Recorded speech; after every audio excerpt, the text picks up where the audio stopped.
Graça e paz. A gente está contente, feliz, estamos passando dias aqui especiais. Desde quinta-feira à noite chegamos aqui para um período também de descanso.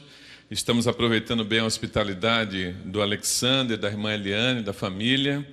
E louvamos a Deus por isso também. Não é sempre que eu tenho a minha Silvia me acompanhando. Nossas viagens são viagens, às vezes, muito difíceis, e não é sempre que eu tenho a Silvia comigo, ela está comigo esses dias.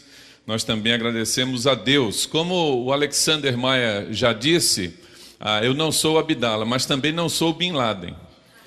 Quem acha que o Bin Laden não morreu, veio se esconder em Cuiabá, não sou eu. Esse é um traje típico árabe, a gente fala muito de missões, esse é o nosso trabalho.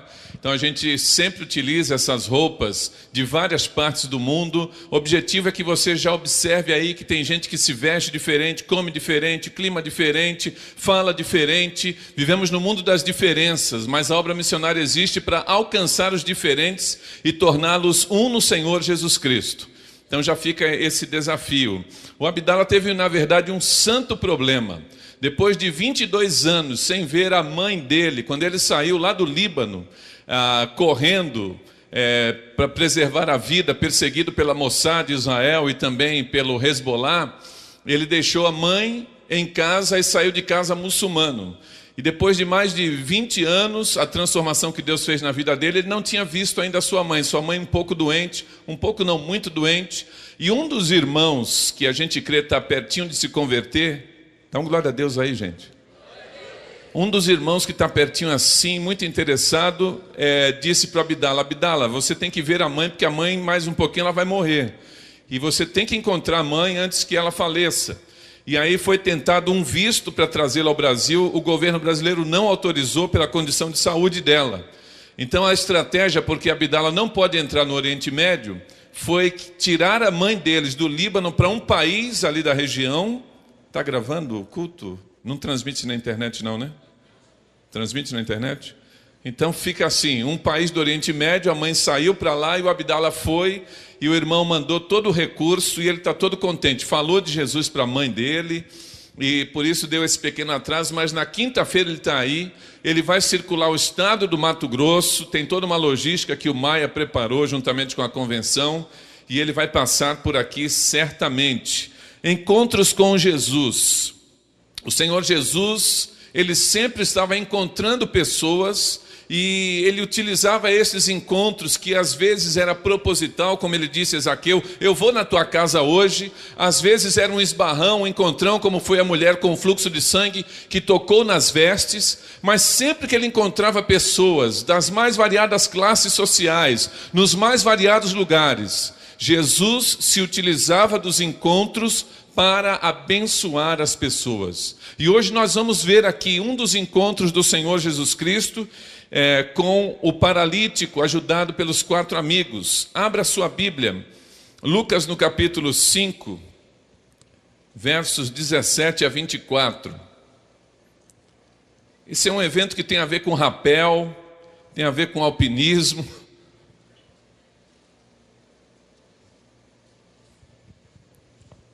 Lucas 5, 17 a 24. Mesmo sentado como você está, o texto diz assim: um dia, quando ele estava ensinando, achavam-se ali assentados fariseus e doutores da lei que tinham vindo de todas as aldeias da Galiléia e da Judéia e de Jerusalém.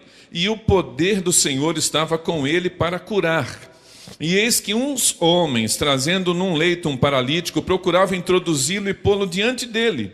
Mas, não achando por onde o pudesse introduzir por causa da multidão, subiram ao eirado por entre as telhas e baixaram com o leito para o meio de todos, diante de Jesus. E vendo-lhes a fé, ele disse: homem, são-te perdoados os teus pecados. Então os escribas e os fariseus começaram a arrazoar, dizendo: quem é este que profere blasfêmias? Quem pode perdoar pecados, senão só Deus? Jesus, porém, percebendo os seus pensamentos, respondeu e disse-lhes: por que arrazoais em vossos corações? Qual é mais fácil, dizer, são-te perdoados os teus pecados, ou dizer, levanta-te e anda? Ora, para que saibais que o Filho do Homem tem sobre a terra autoridade para perdoar pecados, disse ao paralítico: a ti te digo, levanta-te, toma o teu leito e vai para a tua casa. Imediatamente ele se levantou diante deles, tomou o leito em que estivera deitado e foi para a sua casa, glorificando a Deus. E tomados de pasmo, todos glorificavam a Deus e diziam, cheios de temor: hoje vimos coisas extraordinárias. Nosso Deus, nosso Pai, nós nos encontramos contigo, Jesus. E tivemos um encontro transformador. Nós te suplicamos que aqueles que porventura estiverem aqui nesta noite, que ainda não tiveram um encontro com o Senhor, de maneira que a vida seja transformada, de maneira que tudo mude para melhor, de maneira que a visão seja, ó Deus, desbloqueada, que a vida ganhe sentido, que o Senhor realmente encontre essas pessoas aqui nesta noite e elas encontrem com o Senhor. E que através desse texto, desta tua palavra, o teu Espírito Santo traga entendimento, ensinamento, transformação de vida a cada um dos que aqui estão. Pai, edifica-nos em tua palavra, pois nós oramos assim com gratidão, em nome de Jesus. Amém. Texto do paralítico, os 4 amigos, me faz lembrar uma poesia que eu posso dizer que talvez 100% dos que aqui estão conhecem. Uma poesia do saudoso Carlos Drummond de Andrade, que dizia assim: no meio do caminho tinha uma pedra. Tinha uma pedra no meio do caminho tinha uma pedra. Nunca mais me esquecerei daquele acontecimento, que no meio do caminho tinha uma pedra no meio do caminho tinha uma pedra. E esta poesia, muito profunda, traz alguns ensinamentos. E certa vez alguém perguntou para Carlos Drummond de Andrade por que ele se utilizava nesta poesia de repetição. E ele disse que a repetição faz fixar os termos, faz recordar na memória. Ele queria que ficasse bem nítido e fixo na mente de quem ouvisse aquela poesia, que no meio do caminho tinha uma pedra. E quando a gente olha essa poesia com esse ensinamento e tudo mais, a gente transporta isso para a nossa vida, para a nossa jornada, no nosso dia a dia. A gente pode entender também que no meio do caminho, do nosso caminho, da nossa jornada de vida, por vezes nós encontramos com pedras. Todos nós, em algum momento da vida, temos dificuldades para superar, temos obstáculos para transpor, temos problemas para resolver. Mesmo se tivesse aqui um bebezinho de colo entre nós, não sei se temos, nasceu, já tem uma dificuldade, daqui a pouco ele sente fome, e o problema dele é ser abastecido com leite materno. E isso é plenamente resolvido pela mamãe. Ou aquele que está entre nós que tem a idade mais avançada. Dificuldades, problemas, obstáculos fazem parte do nosso viver. O ideal, a diferença toda, é que a gente tem que se utilizar dos momentos da nossa vida para aprender como superar os obstáculos. Às vezes essas pedras são pedrinhas pequenas, pedregulhos. E quando a pedrinha é pequena, a gente está entendendo o problema é pequeno. E uma pedra pequena pode criar uma desatenção e a gente fala, isso não é nada, então vai andando, escorrega e cai.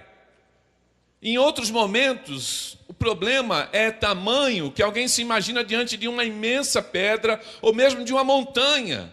E a tendência também diante de uma dificuldade extrema é o desânimo. Eu não posso, eu não consigo, qualquer que seja a situação. Problemas do dia a dia, rotineiros, ou dificuldades que se apresentam sem pedir licença. Nós temos que aprender a transpor e a superar esses obstáculos. Aqui nós temos nesse texto um homem que tem um problema. Nós podemos dizer que ele tem um pedregulho, nós podemos dizer que ele tem uma montanha diante de si. O problema dele é paralisia. Ele não pode andar, ele não tem pernas fortes para andar para onde quiser. Ele está num contexto onde ele é discriminado religiosamente, cerimonialmente, socialmente. Porque no ambiente dos judeus, a crença que vale até hoje é que alguém que tem uma dificuldade física, uma pessoa limitada, descapacitada ou com paralisia, é uma colheita de pecados, pode ser uma herança de pecados de outras gerações, como aconteceu com a pergunta dos discípulos ao cego.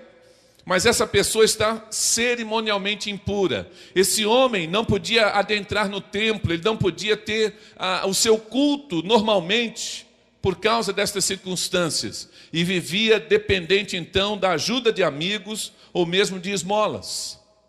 É nesse contexto que nós encontramos este homem com um problema. Mas ele tem amigos. Que bom se você tem amigo. Quem aqui tem amigo? Dá um sinal. Olha que beleza, merecia uma foto. Todo mundo aqui tem amigo. A gente não está falando de colega, a gente não está falando de conhecido, a gente está falando de alguém que você pode abrir o seu coração, alguém que é capaz de até ter algumas ações sacrificiais para ajudar você. Que bom que você tem amigos, porque os amigos fazem muita diferença na nossa vida, e esse homem tinha amigos. E o primeiro destaque que eu quero fazer desse texto, para que entendamos como superar os obstáculos da vida, é que para superar os obstáculos da vida, primeiro é preciso disposição. Disposição, aquela característica de apertar o gatilho, no caso de iniciar, é o start, é a pessoa não se contentar com o status quo, é a pessoa dizer assim, olha, isso está dessa maneira, mas eu vou fazer alguma coisa, é essa qualidade de tomar uma decisão, eu vou mudar essa situação. Na verdade, o texto apresenta que a disposição inicial não foi nem do paralítico, porque a disposição que eu encontro no texto para mudar aquele quadro, resolver o problema, foi uma disposição dos amigos. O texto não é claro, o texto não coloca os detalhes, mas eu imagino aquele homem paralítico na sua casa, e os amigos então iniciam um diálogo entre eles, e de repente alguém dentre os quatro diz assim, olha, Jesus está aqui pertinho, ele é um homem diferente, ele está fazendo milagres, lembra, ele curou o leproso, ele já transformou água em vinho.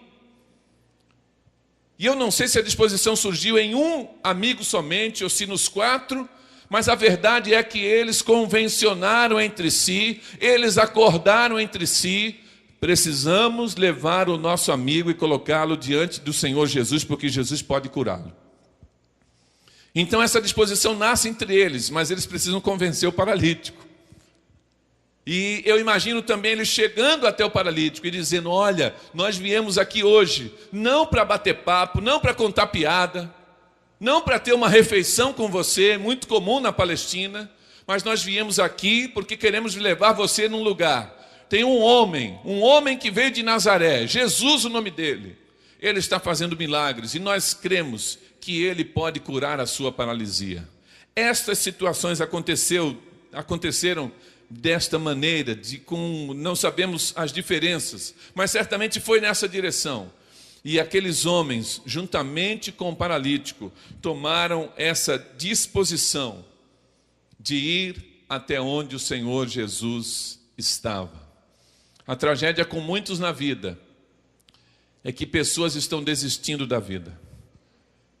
A tragédia com muitos é que estão diante de uma situação de dificuldade e perdem as forças, as energias, a alegria, a esperança, e eles entregam os pontos. Eu me lembro de um pastor que fora pregar num presídio, e ele estava pedindo a Deus o sermão preparado, mas ele não sentia no coração ainda uma confirmação que deveria falar aquilo que estava preparado. E ele orando, Senhor, se o Senhor tem uma palavra diferente, me mostra, me dá, porque eu tenho que falar para esses presos aqui. E o diretor do presídio reuniu todo mundo lá.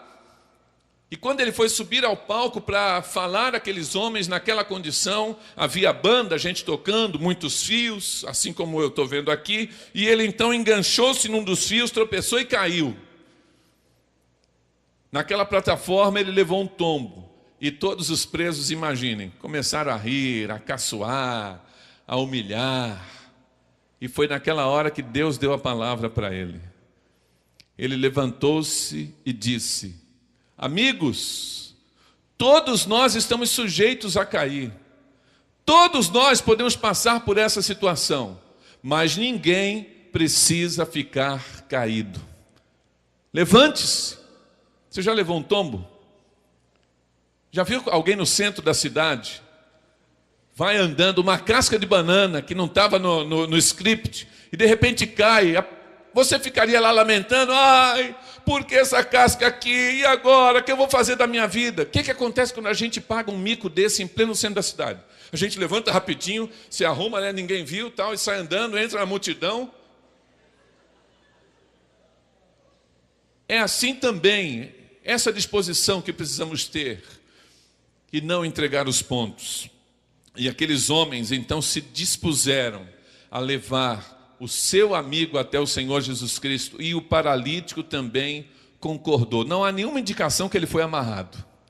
Não há nenhuma indicação que ele foi contra a sua vontade. Segundo destaque para superar os obstáculos da vida, além da disposição, é preciso ter persistência.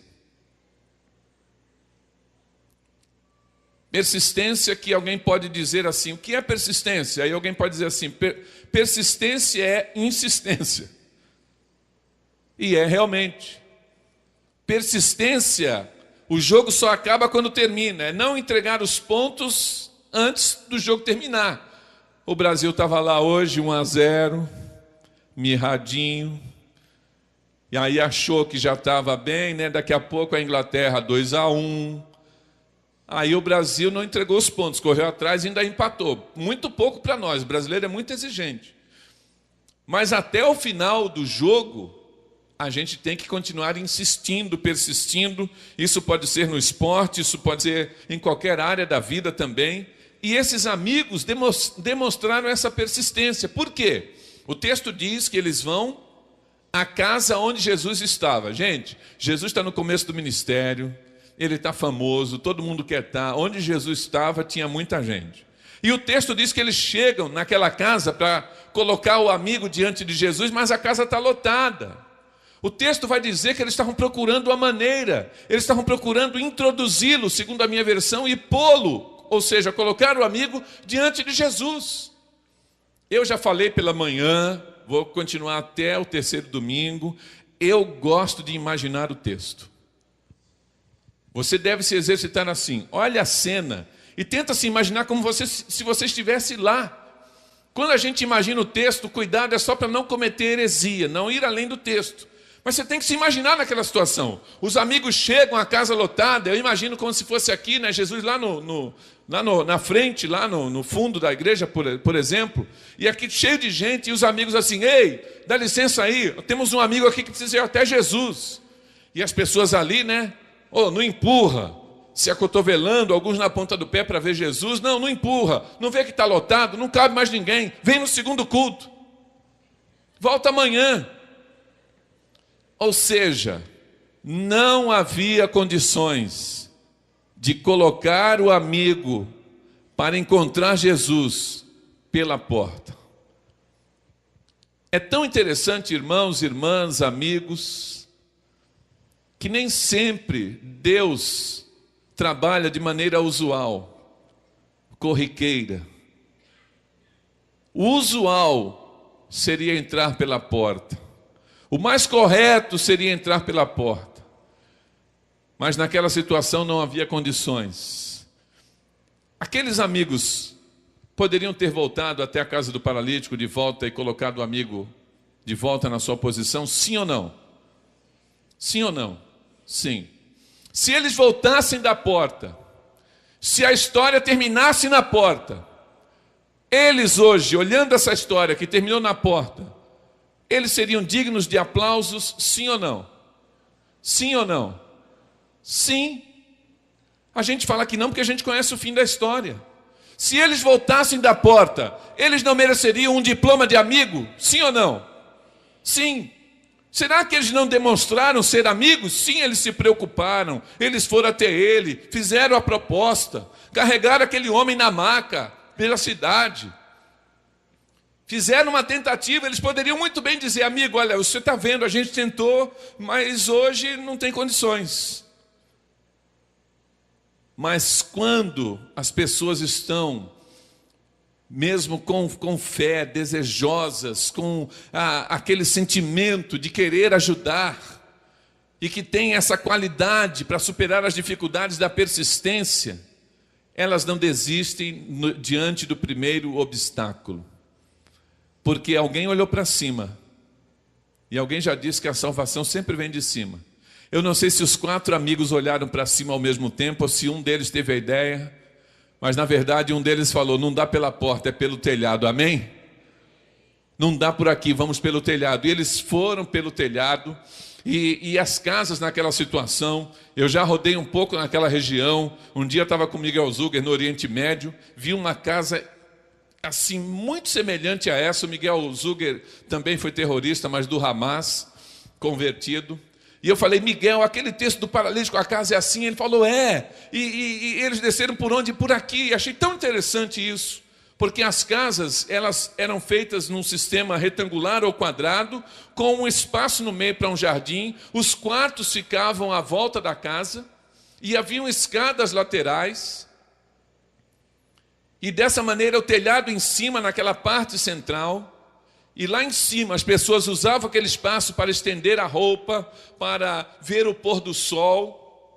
E aqueles homens então foram por fora, subiram ao eirado, soltaram as telhas de barro, de argila, presas por ganchos, e foram soltando aquelas telhas, e abriram um buraco, e desceram aquele homem onde Jesus estava. E o objetivo deles, por causa da persistência, foi alcançado. Não desista diante da primeira dificuldade. É preciso que você tenha essa persistência, essa insistência de acreditar que as coisas vão mudar, que ainda não é o fim para você, e que ainda existem tantas coisas boas se você continuar lutando e se você continuar tentando. E depois, o terceiro destaque: além de disposição, de persistência, também é preciso ter fé. O que é fé? Essa palavrinha com 2 letras é acreditar no invisível. Coisas que ainda não aconteceram podem acontecer, vir a tornar a existência. É uma qualidade que faz a gente já sonhar, vislumbrar, visualizar e esperar que coisas diferentes, coisas boas, situações sejam transformadas, situações sejam mudadas na vida, no físico, na alma, no caráter, na sociedade, na igreja.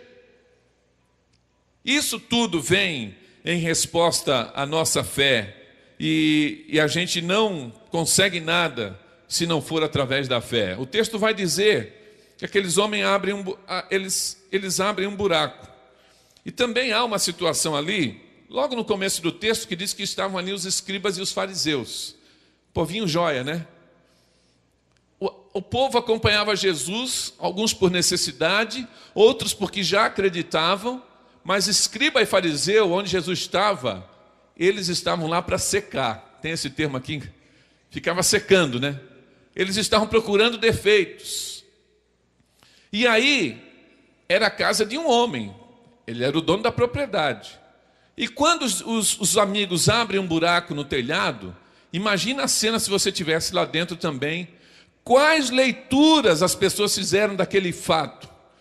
Quais as interpretações que as pessoas tiveram, estando na casa e de repente um buraco aberto e desce um corpo lá dentre eles? O texto vai dizer que alguns fizeram algumas leituras, mas vamos imaginar que você estivesse lá e de repente Jesus pregando, aí começa lá em cima um ruído diferente no telhado. Imagina você ali, Jesus falando, e você vê um barulho. Será que é gato? Será que caiu uma pipa lá, um balão da Capadócia caiu aí e tal? Alguma coisa assim, tem uma coisa diferente. De repente, começa a cair um pozinho, vai soltando a telha, cai um pozinho. Aí Jesus pregando e as pessoas assim, né? Aí cai um pedaço de telha. Meu Deus, o que está havendo? Aí quando tira uma telha, uma luz nova entra no ambiente, porque era de dia, não era de noite. Não havia ajuntamento de pessoas à noite. Naquele contexto era de dia. Tirou a telha, entrou uma luz nova. Aí de repente tira uma telha, tira outra. E aquele espaço vai aumentando. E de repente 4 cabecinhas assim. E daqui a pouco uma maca, um leito vai descendo ali. E está lá o corpo estendido no chão. Alguém poderia dizer assim, Maia: que irreverência. No meio do sermão do Senhor Jesus Cristo, fazer um negócio desse, interromper. É um batista, né? Um outro podia dizer assim: e agora, quem vai consertar o telhado? E o batista já ia dizer: precisamos eleger uma comissão de reforma do telhado. E o outro ia dizer assim: uma comissão de disciplina para os 4 amigos, e colocar em votação. Gente, várias leituras poderiam surgir daquele fato inusitado. Mas Jesus também fez uma leitura. Jesus também interpretou. Jesus viu alguma coisa naquele gesto. O que Jesus viu? Está lá na Bíblia. Viu fé. Jesus viu a fé de quem? Dos amigos. Até porque textualmente está no plural. Vendo-lhes a fé. Os amigos estavam incluídos. Mas será que o paralítico não tinha fé? Ele não estava gritando: não, não quero, não vou, não vai acontecer nada, cuidado aí, vai me derrubar. Não. Mas vendo-lhes a fé, na minha interpretação, Jesus viu no coração daqueles amigos: esse povo aqui realmente acredita, amém? Eles estão fazendo isso, eles estão indo contra o usual, eles estão tendo essa ousadia, porque eles acreditam que realmente eu posso mudar o amigo deles. E o paralítico também. Vendo-lhes a fé. Aí Jesus curou. Foi ou não foi? Jesus curou, não curou? Vocês estão espertos, né? Estão lendo a Bíblia, hein? O que Jesus fez? E aí Jesus perdoou os pecados. E de repente, na minha imaginação, um dos amigos faz assim: Jesus, não, a perna, alô, Jesus, a perna dele, olha lá, ele não anda. Eles levaram o amigo ali para que tivesse os pecados perdoados.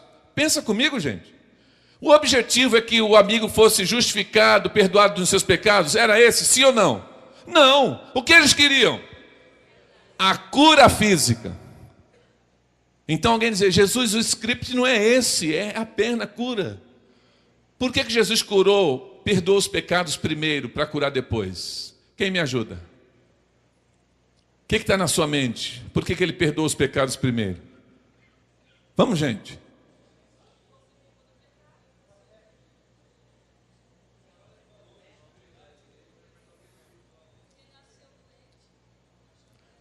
Todo mundo inteligente aqui, né? Jesus sempre deseja tratar primeiro do nosso maior problema. E Ele trata do nosso maior problema e daquilo que é básico. Porque a partir dessa base de que Jesus estava tratando, todas as outras coisas poderiam ser acrescentadas. O maior problema daquele homem não era ter pernas fortes, andar de Cafarnaum a Jerusalém, ir no templo. O maior problema daquele homem é partir desta vida sem o perdão de pecados, sem comunhão com Jesus, sem a justificação pela fé. Ele iria permanecer, ia sofrer eternamente longe do Senhor. O que Jesus fez foi partir daquilo que é prioritário, daquilo que é mais importante, para aquilo que é menos importante. E tem gente que está buscando o Senhor Jesus hoje, vão nas igrejas porque querem o emprego, porque querem a cura física, porque querem prosperar. Tudo isso é legítimo, mas a primeira coisa que a gente deve buscar em Deus é a salvação eterna da nossa vida, para que estejamos eternamente com Ele nos céus. Imagine você, aquele homem, Jesus modifica, cura, aí ele sai correndo, pulando, né? Estou curado, estou curado. Aí tem uma casca de banana de novo, ele cai, bate a cabeça, morre e vai para onde? Vai perecer eternamente. Mas com a justificação dos pecados, com o perdão dos pecados, ele agora podia ter comunhão com o Senhor. E aí Jesus também, além de fazer isso, de partir do mais importante para o menos importante, quando Jesus abençoa, Ele quer abençoar todos, porque Ele também planejava atingir os escribas e fariseus. Eles vão questionar: olha que heresia, perdoando pecados. Quem pode perdoar pecados? A lei deles dizia, a lei cerimonial, a prática judaica, só uma pessoa perdoa pecados. Quem é? Deus. Mas eles também tinham a crença, como tem, só uma pessoa cura, só quem pode curar, também Deus. Então Jesus usa aquela estratagema, e ele usa aquela situação. Ah, vocês estão questionando que eu não posso perdoar pecados? Eles não reconheciam Jesus como Filho de Deus, o Messias, o enviado. Então, para que vocês fiquem sabendo, foi o que Jesus disse, para que vocês fiquem sabendo que eu tenho autoridade para perdoar pecados, aí Jesus mandou o paralítico levantar e curou. Ou seja, se só Deus pode curar e Ele está curando, então Ele também tem autoridade para perdoar pecados. E Ele fez a obra completa. Eu me lembro lá no Iraque, temos uma imagem, o pessoal da mídia vai ajudar. Nós chegamos lá no Iraque, foi a nossa segunda viagem ao Iraque. Estávamos ali no encontro com 600 líderes de todo o Iraque e várias coisas acontecendo, mas havia uma mulher que estava paralítica lá há 15 anos, numa cadeira de rodas. Pode seguir nas imagens, essa mulher aí, mais uma imagem, está ali a cadeira de rodas, deixa nessa imagem da cadeira. Essa mulher há 15 anos, paralítica. E quando os pastores brasileiros chegamos lá, um grupo de 9, Maia, essa mulher chamou o pastor Calil e disse assim para ele: pastor Calil, eu estou há 15 anos sentada nessa cadeira, já gastei todo o meu dinheiro com médicos, nada resolveu, mas eu cheguei aqui, Deus falou comigo. Deus falou que os pastores do Brasil vão orar, eu vou ser curada, no último dia eu quero batizar com todo mundo. Aí o Calil olhou para ela, né, o queixo caiu. Deus falou? Ele falou, então tá bom, nós vamos orar. O Calil veio para a gente, juntou os pastores e falou assim, ó, tá vendo aquela mulher lá de cadeira de roda? E nós olhamos, né? Ela me chamou lá para dizer o seguinte, que Deus falou para ela que vocês vão orar e ela vai ser curada, no último dia ela quer batizar. E eu falei, meu Deus, misericórdia, Senhor, tem misericórdia. Gente, o encontro lá, 5 dias. Isso aconteceu no primeiro dia, nós oramos por ela no penúltimo dia, foram 4 dias, e quando a gente estava lá nas reuniões, andando no louvor, via aquela cadeira, eu falava, oh Senhor, vai na frente, tem misericórdia, Senhor, faz a tua obra, uma pressão espiritual. Sabe por quê? E eu fui ficando pequenininho, sabe por quê? Porque não era uma coisa de brincadeira. Deus não falou nada comigo, Deus falou com ela. E eu clamava dizendo assim, Senhor, eu não quero ser impedimento, eu não quero que a minha pouca fé atrapalhe. Se o Senhor falou com ela mesmo, usa cada um de nós, apesar de nós.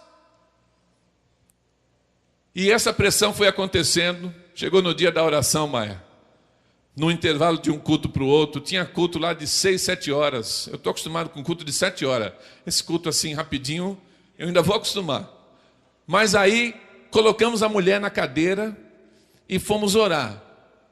Como é que você escolhe quem vai orar? 9 pastores. Tem medidor de poder? Tem quantificador? A gente confunde poder com eloquência. E não é isso. Então eu era um dos líderes da caravana, eu falei assim, olha, nós não vamos escolher nenhum. Todos nós vamos orar, os 9. E tem mais uma coisa, todo mundo vai pedir cura. Ah, melhora a vida dela, Senhor. Não, cura, ela quer cura. Nós vamos orar. E nós vamos pedir cura. E aí começou aquela roda de oração, todo mundo, eu era o penúltimo. E assim como todos oraram, eu orei. E eu orei, Senhor, faz funcionar os nervos, artelhos. Senhor, que o cérebro mande a informação, que o músculo reaja. Honra a fé dessa mulher. E orei. E quando eu terminei de orar, o último começou a orar. E aquilo me deu um peso. Enquanto o último pastor orava, eu no coração gritei, ou bradei, ou sussurrei no coração. E eu pensei assim, Senhor, quem vai dar a ordem? Quem vai dar a ordem? Porque quando Jesus curava, Ele dava a ordem. Levanta-te, toma o teu leito, vai para a tua casa. Jesus curava e Ele tinha autoridade para confirmar. O meu medo, irmãos e irmãs, é que terminasse a última oração, ele já estava orando, e não acontecesse nada, e nenhum de nós tivesse ousadia para dizer, irmã, levanta, faz força, vamos ver se aconteceu alguma coisa. Meu medo é alguém falar, olha, Deus te abençoe, e um outro pegar a cadeira e sair empurrando ela, vamos, irmã, e tal. Esse era o meu medo. Mas, quando alguém tem fé, a coisa é diferente. Quando a última oração terminou, eu estava do lado direito, pastor Calil do lado esquerdo, eu tenho essa foto, não consegui achar ali. Ninguém precisou dar a ordem. Aquela mulher estava chorando, suada, transpirando. Ela olhou assim para mim, pôs a mão direita na minha mão, olhou para o lado esquerdo do Calil, pôs a mão esquerda no Calil, e ela começou a fazer força, e ela falava no idioma dela, siríaco, que ela é da etnia dos caldeus, e ela foi falando assim, me ajuda Jesus, me ajuda, e foi fazendo força, a gente sentia ela fazendo força, me ajuda Jesus, me ajuda, e ela foi fazendo força, força, e aí daqui um pouco aquela mulher ficou em pé, e quando ela ficou em pé, ela chorando, ela abriu um sorriso de vitória. Gente, quando ela abriu o sorriso, a igreja inteira foi arrebatada. Lá eles pulam, lá eles gritam. E foi aquela festa toda. E aí, ela ficou em pé. A gente estava no intervalo do culto, na parte de trás do salão. E ela foi dando alguns passos, apoiando a gente. Daqui a pouco ela soltou. Ela veio andando todo o salão. E ela sentou aqui no primeiro banco, e ela veio andando sozinha, depois de 15 anos. Essa foto que você está vendo, eu não peguei o meu laser point, mas ela está segurando a mão de um pastor dos caldeus ali, nosso missionário. Por que ela está segurando a mão dele? Alguém vai falar assim, ela está se apoiando nele. Mas ela está segurando a mão de um outro ali, do outro lado, né? Ok. E agora, lá atrás, tem dois jovens de mãos dadas. Dá para ver? O que está acontecendo? Eles estão dançando a dança dos caldeus. Vou ensinar o Maia. Pastor Carlos surgiu, não está aqui. Gente, é da cultura deles. Eles dançam, eles celebram. E eles têm uma situação assim, de que alguns sentimentos muito semelhantes ao africano, se eles não colocarem uma expressão corporal, é como se eles não estivessem comunicando. A dança, diferente do Brasil, que é uma sensualidade e tudo, a dança nesse contexto é uma expressão, uma comunicação. E ela estava falando isso. Então eles dizem assim, olha, se eu adorar a Deus e não colocar o meu corpo, não serve. Eles dizem lá isso. Se eu adorar a Deus e não colocar o meu corpo, a minha adoração é incompleta. Quando acabou o culto, fizeram a roda da dança, que é muito característica lá, todo mundo se junta para essa celebração. Ela chamou um jovem e disse assim, meu filho, me ajuda, porque eu estou há 15 anos adorando de maneira incompleta, hoje eu vou fazer direito. E ela está lá dançando e tendo o seu momento de adoração, mas o mais importante, porque ela demonstrou fé. Ela realmente estava acreditando. Na quinta-feira está chegando um homem aí que passou por todos esses estágios que nós falamos de quem quer superar os obstáculos. Abdala Kassem Fadel, terrorista do Hezbollah, com 17 anos, coloca uma bomba, um colete de explosivos, 43 quilos de explosivo, não são 43 quilos de peso, são 43 quilos de potência, entrou num território ocupado no sul do Líbano, apertou o controle remoto na palma da mão, o controle remoto não funcionou, e ele hoje diz que Jesus colocou a mão nos fiozinhos, porque quando Deus tem um propósito na vida de alguém, Ele cumpre o propósito até o final. E aí o Abdallah é preso pela Mossad, sendo perseguido também pelo Hezbollah, suspeita de traição, teve que sair de lá. Eu vou resumir bem porque ele vai contar essa história aqui com outros detalhes, com outro foco. Mas ele veio aqui para a Colômbia. E estando na Colômbia, porque ele fora treinado pelo Hezbollah, ele lutou na guerra contra Israel, ele lutou na guerra civil do Líbano, ele era líder de patrulha, extremamente violento e bélico. Ele assumiu um dos braços de uma das Farc na Colômbia, contrabando de drogas. Luta por território, teve que sair correndo de lá, entrou na fronteira norte do Brasil, Letícia, Tabatinga, Benjamin Constant, quem conhece lá sabe. E ele vem ali de Tabatinga, ele vai a Manaus, Rondônia, Porto Velho e vai para Foz do Iguaçu. Fazer o que em Foz do Iguaçu? Abdallah tem 2 irmãos em Foz do Iguaçu, eu conheço um deles, que são comerciantes. E eles lá, como comerciantes, são muçulmanos. Então Abdallah veio e colocou o seu bunker ali, a sua base ali, do lado do Paraguai, do outro lado do Rio Paraná, pegou armas automáticas, treinou adolescentes paraguaios, viciou no crack, na cocaína e montou uma quadrilha de assaltantes. Ele mesmo viciado em crack e cocaína. E ele foi fazer aquilo que ele sabia fazer e que ele aperfeiçoou na Colômbia. E estando ali, os árabes em Foz do Iguaçu pagavam para Abdallah por mês para não serem assaltados. Hoje, quando Abdallah anda em Foz do Iguaçu, nas lojas, ele anda com a Bíblia maior que ele, né?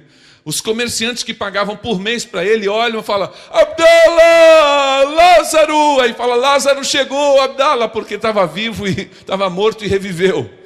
Chama ele de Lázaro. Os comerciantes muçulmanos que eram assaltados dizem assim: Abdallah, você é traidor do Islã, mas a gente reconhece que hoje você está melhor do que quando era muçulmano. Apesar da traição. Abdallah ali, cometendo os seus crimes, um dia assaltou um mototáxi. O mototáxi vem, depois de 8 meses, para se vingar dele. Ele estava numa banca de câmbio a céu aberto de madrugada. O câmbio lá é assim a noite toda. E o camarada veio por trás com uma faca, deu uma facada nele aqui, a lâmina entrou 6 centímetros. Quando ele tomou a facada, ele pôs a mão na lâmina e aí deu uma cotovelada no camarada, tentou tirar a lâmina, perdendo muito sangue, caiu, foi socorrido, foi para o hospital. E chegando no hospital, Abdallah morreu. Quem aqui conhece alguém que tem um atestado de óbito assinado por um médico, mas que está vivo hoje? Levanta a mão.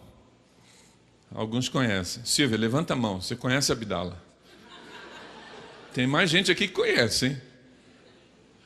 Abdallah morreu. Gente, não é aquele apagão de alguns dias que depois volta, não é isso. O sangue parou de circular, o cérebro parou de funcionar, o coração parou de bater e ele foi colocado numa câmara frigorífica e ficou 3 dias no refrigerador, durinho. Tudo tapado com algodão, morto. E aí como é que faz na fronteira? Abdallah morto 3 dias, ele não tinha documentos. Na fronteira é feito assim, os jornais noticiam por 3 dias, árabe morto na fronteira. Se alguém nota a falta, venha levantar o corpo. Levantar o corpo é o termo para reconhecer o corpo. Os irmãos do Abdallah guardam os recortes de jornal até hoje. E eles então, percebendo a ausência do Abdallah, foram lá. Os 2 irmãos chegam lá no IML, abrem a gaveta, está lá o Abdallah durinho, duro da Silva. E eles falam: é nosso irmão. E aí preparam tudo. O médico entrega para eles o atestado de óbito assinado do falecimento do Abdallah. Como é que alguém tira um corpo de um país para o outro se não for autorizado? Governo do Paraguai, autorização para o corpo do Abdallah entrar no Brasil para ser sepultado no cemitério islâmico de Foz do Iguaçu. E aí os irmãos têm toda essa documentação. Aí como é que alguém entra no Brasil com o corpo? Polícia de Fronteira do Brasil, autorização para a entrada do corpo. Como é que alguém enterra no cemitério sem autorização? Autorização do cemitério islâmico de Foz do Iguaçu. Eu já estive lá 2 vezes. Silvia já esteve uma vez com a gente lá. E o Abdala, então, morto, com toda essa comprovação, está lá para ser enterrado pelos irmãos. Como é que o muçulmano é enterrado no mundo todo? Não pode ter roupa.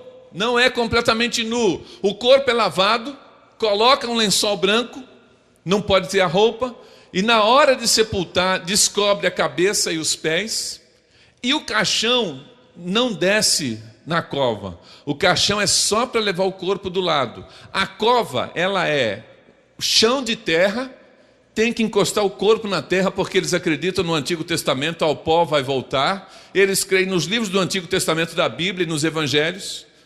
E do lado, nas paredes da sepultura, é a alvenaria. Em cima, placas de concreto de 5 centímetros são colocadas acima do corpo, e a terra é colocada em cima da placa das placas de concreto. A revolta dos muçulmanos no mundo todo, porque jogaram Bin Laden no mar, é por causa disso, que o corpo tem que encostar no chão. E aí, Abdala está lá para ser sepultado, direitinho. Chegam os irmãos, alguns amigos da família, e aí um irmão pega lá, o outro aqui, e eles vão, para colocar o Abdala na sepultura. Quando foram colocar o Abdala na sepultura, o Abdala estava assim, mortinho. Abdala faz assim.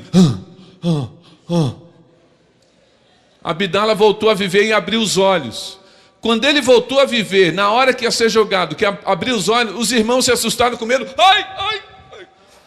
Soltaram o Abdala, correram. Alguns amigos, outros familiares também se afastaram. E o Abdala, quando foi solto ali, jogado, ele caiu, pumba, bateu a cabeça aonde? Nas placas de concreto.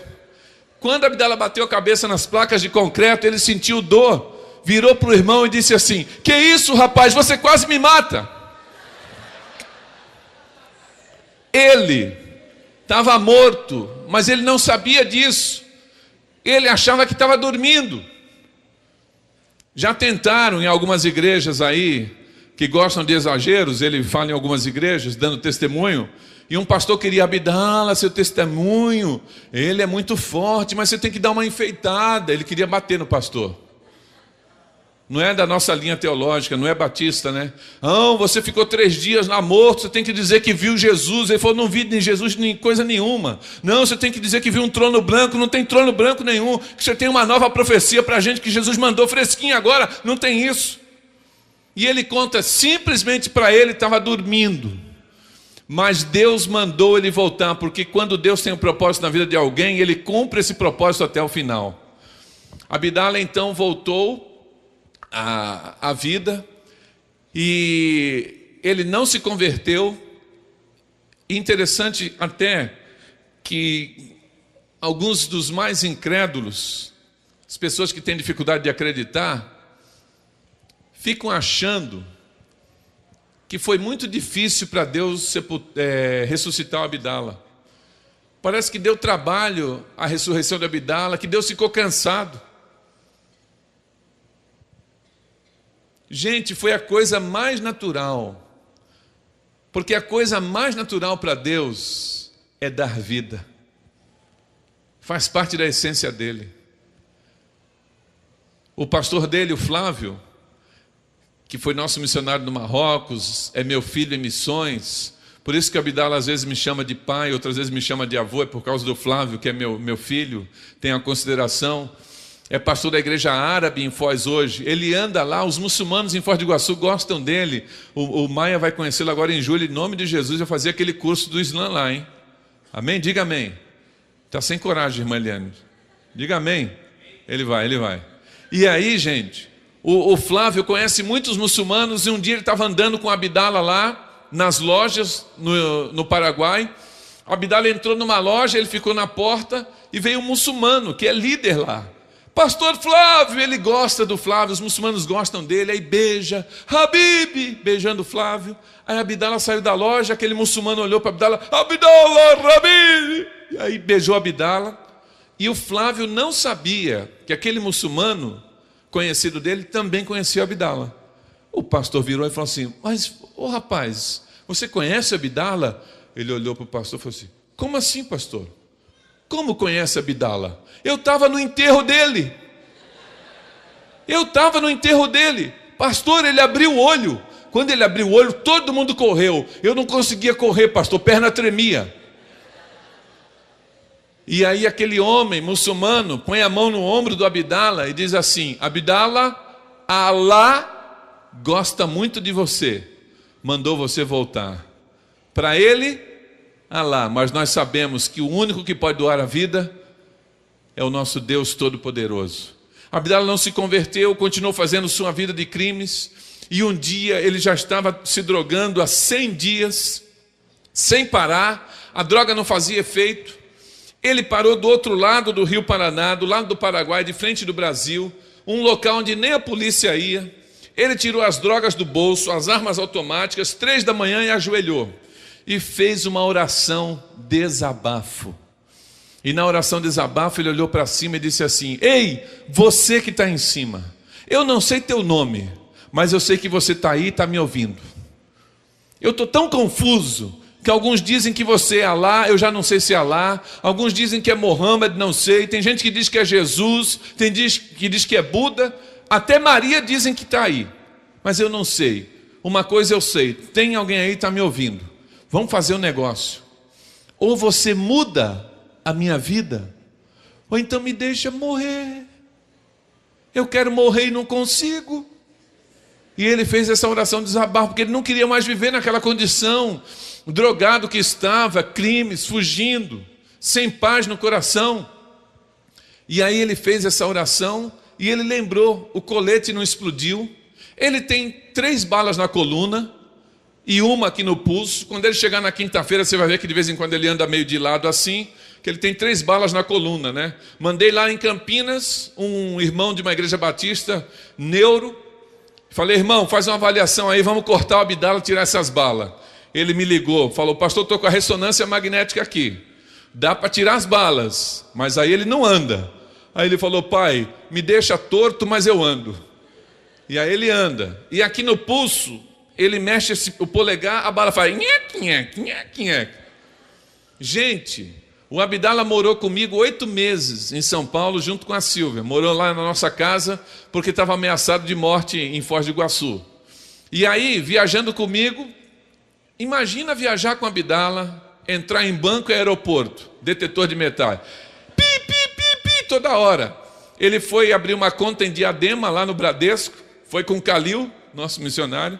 Quando chegou lá, detetor de metais, pi, pi, pi. Aí o guarda olhou para ele tem toda uma fisionomia característica.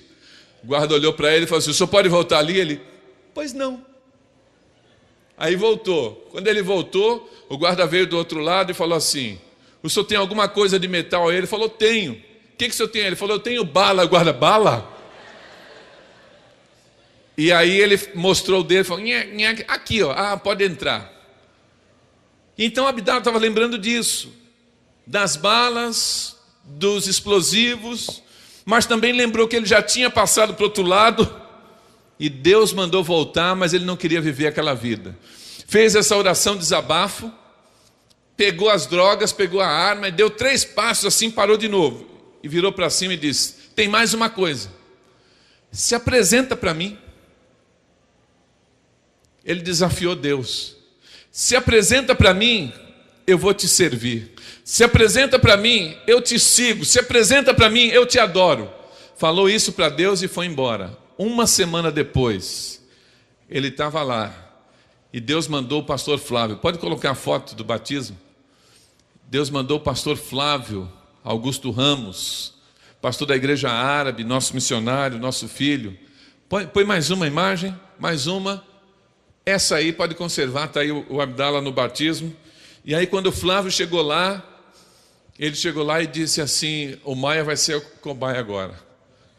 O pastor Flávio chegou lá onde estava o Abdala, ele armado, os soldados dele, os adolescentes armados até os dentes. E o pastor disse assim para ele: Abdala, eu vim aqui te dizer que Jesus te ama. Quando ele disse Jesus te ama, Abdala pegou a mão esquerda, deu um tapa no peito, empurrou, deu 2 passos e pôs a mão na arma para puxar a arma para matar o pastor, gritando: blasfêmia! Eu sou muçulmano! Você vem aqui falar de Jesus, eu vou te matar! Com a mão na arma. E ele conta que quando ele ameaçava alguém de morte, a pessoa derretia. A pessoa clamava pela vida, mas ele falou: esse pastor é diferente, porque ele não tremeu. Pelo contrário, ele gritando, ameaçando que ia matar, ele falou, e o pastor deu um sorrisinho no canto da boca. O pastor falou assim: vai me matar não, eu vou tirar você daqui. E aí quando ele fez menção, irritado, realmente de fazer força para puxar a arma, para matar o pastor, ele escutou uma voz falando assim: Abdala, Abdala, você se esqueceu da beira do rio? Você se esqueceu da semana passada, da sua oração? Você não me chamou? Pois eu cheguei, Abdala, eu estou aqui. Eu estou com esse homem, vai com ele.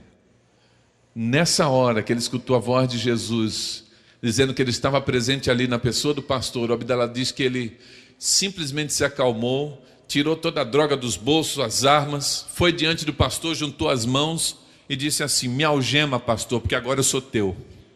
Lógico que o pastor não algemou, mas aí ele foi tirado dali e ele foi colocado na casa de recuperação para drogados. E quando ele entrou no carro, ele estava 100 dias usando droga sem fazer efeito, era 100 dias usando droga, 100 dias sem tomar banho. O pastor Flávio disse que ia dirigindo, ia respirando fora assim, por causa do cheiro. Mas Abdala foi colocado na casa de recuperação e ele foi liberto de todas as influências da droga, de todas as amarras do Islã, e hoje ele é um servo do Senhor. E é tão interessante porque o obstáculo na vida daquele homem era a paralisia, mas ele teve amigos para ajudar. E ele teve um encontro com Jesus que mudou toda a sua vida. O obstáculo daquela mulher no Iraque era paralisia também, mas ela teve fé. E Deus honrou a fé daquela mulher. O obstáculo do Abdala era algo mais crônico, porque era o Islã, crack e cocaína. E ele mesmo atesta, como ele vai dizer aqui para vocês, a maior dificuldade dele para mudar de vida não foi o crack nem a cocaína, mas as amarras do Islã, a lavagem cerebral a que ele foi submetido. Hoje ele defende a fé do Senhor Jesus diante de líderes, de sheiks, de saídes, de muçulmanos em todo o mundo, e eu não conheço alguém que tenha condições de defender a fé cristã diante dos muçulmanos como Abdala. Então ele não desistiu, ele persistiu, ele insistiu, ele buscou, e o Senhor se manifestou para ele, ele teve a sua vida toda transformada. O Abdala já leu a Bíblia toda 18 vezes. E às vezes nós encontramos crentes em nossas igrejas que nunca leram a Bíblia toda. Ele já leu 18 vezes, ele cumpre, ele não é só uma leitura para marcar numa estatística que leu, mas ele quer aprender do Senhor, ele quer crescer na fé. E isso faz toda a diferença. Nós fizemos o casamento dele o ano passado, ali em setembro. O Silvio estava comigo, fomos a Foz do Iguaçu. Fizemos o casamento dele com a irmã Marisol, uma paraguaia. E ele tem hoje a sua vida colocada aos pés do Senhor. Orem por ele, porque ele vai se tornar pastor e também vai ser um missionário pregando o evangelho por onde Deus o levar. Abaixe a sua cabeça, feche os seus olhos. Igreja Batista Boas Novas, Avenida Fernando Correia da Costa, 3155, em Cuiabá, Mato Grosso. Os cultos aos domingos são às 9 e às 19 horas. Faça-nos uma visita.